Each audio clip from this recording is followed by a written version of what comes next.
اے ہمارے رب، مجھے اور میرے والدین اور ایمان والوں کو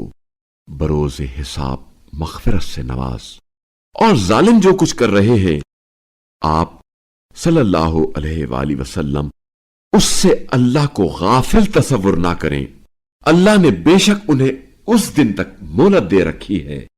جس دن آنکھیں پھٹی کی پھٹی رہ جائیں گی، وہ سر اٹھائے دوڑ رہے ہوں گے، ان کی نگاہیں خود ان کی طرف بھی لوٹ نہیں رہی ہوں گی، اور ان کے دل خوف کی وجہ سے کھوکھلے ہو چکے ہوں گے۔ اور لوگوں کو اس دن کے بارے میں تنبیہ کیجیے جس دن ان پر عذاب آئے گا تو ظالم لوگ کہیں گے، ہمارے رب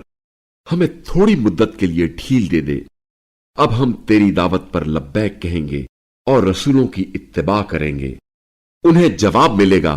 کیا اس سے پہلے تم قسمیں نہیں کھاتے تھے کہ تمہارے لیے کسی قسم کا زوال و فنا نہیں ہے، حالانکہ تم ان لوگوں کے گھروں میں آباد تھے جو اپنے آپ پر ظلم کرتے تھے، اور تم پر یہ بات واضح ہو چکی تھی کہ ہم نے ان کے ساتھ کیا کیا،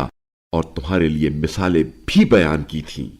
اور انہوں نے اپنی مکاریاں کی، اور ان کی مکاریاں اللہ کے سامنے تھیں، اگرچہ ان کی مکاریاں ایسی تھیں کہ جن سے پہاڑ بھی ٹل جائیں۔ بس آپ صلی اللہ علیہ وآلہ وسلم ہرگز یہ خیال نہ کریں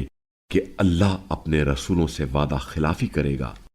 اللہ یقیناً بڑا غالب آنے والا، انتقام لینے والا ہے۔ یہ انتقام اس دن ہوگا جب یہ زمین کسی اور زمین سے بدل دی جائے گی، اور آسمان بھی، اور سب خدائے واحد و قہار کے سامنے پیش ہوں گے۔ اس دن آپ صلی اللہ علیہ وآلہ وسلم مجرموں کو ایک ساتھ زنجیروں میں جکڑا ہوا دیکھیں گے، ان کے لباس گندھک کے ہوں گے، اور آگ ان کے چہروں پر چھائی ہوئی ہوگی، تاکہ اللہ ہر نفس کو اس کے عمل کی جزا دے۔ اللہ یقیناً بہت جلد حساب کرنے والا ہے۔ یہ قرآن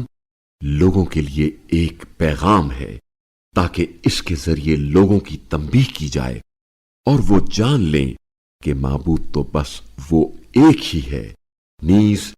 عقل والے نصیحت حاصل کریں۔